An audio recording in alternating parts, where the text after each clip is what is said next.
Greetings, I'm Rick Mystrom, and I'm dedicated to defeating type 2 diabetes worldwide. In the last podcast, I told you how important it is for anyone who wants to avoid 2 or reverse type 2 diabetes and lose weight to eat low glucose creating foods. What you eat is, without a doubt, the most important action you can take to reverse or avoid type 2 diabetes. But 2 other factors also play a role in achieving your goal. The other 2 factors are 1, how fast the foods or drinks enter your bloodstream, and 2, how much glucose do you burn through activity? Some foods convert to glucose much faster than others. If the foods that you eat cause your blood glucose to rise faster than you can burn it, the remainder will be stored in the liver as glycogen or around your body as fat. Conversely, foods that enter your bloodstream as glucose more slowly allow you to use more of that glucose before it gets stored. That means if you eat foods or drinks for breakfast or lunch that enter your bloodstream slowly, you will burn some or all of that glucose before it gets stored in your liver or around your body in all the places you don't want it stored: your hips, your butt, and your belly. You'll notice I said this. If you eat foods or drinks that enter your bloodstream slowly for breakfast or lunch, you will burn some or all of that glucose before it gets stored.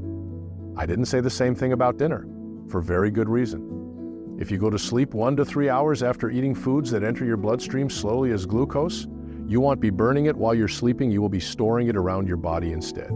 It's important for all people who want to avoid type 2 diabetes or lose weight to understand that it's not only the blood glucose increase that a given food or combination of foods causes, but also the speed of that increase. Both the size of the blood sugar increase and the speed of that increase are contributors to weight gain and type 2 diabetes. Will the speed and the size of the increases be the same for everyone? In general, yes. The speed at which food enters the bloodstream will be the same for everyone. The size of the increase will vary depending on the person's size and weight. I'm 6 feet 2 inches and weigh about 190 pounds. A person who weighs, say, 60 pounds more than I do would have a bigger volume of blood in his or her body. If they were to eat the same foods in the same portion size I did, their blood sugar would not go up as much as mine would. Much as if you put a teaspoon of sugar in an 8-ounce glass of iced tea, and your friend put the same amount of sugar in a 16-ounce glass of iced tea. The sugar would impact both people at the same speed, but your friend's would be only half as sweet. The converse of this is also true. A smaller person, if he or she ate the same portion size of food that I did, would experience a greater rise in blood glucose. That distinction based on body size is not critical to this podcast message. Even if you do not change the amount or portion size of the food you eat, but follow my recommendations, you will ease the workload on your pancreas and lose weight. Now, if you also lower your portion size, you will provide greater relief to your pancreas and lose more weight.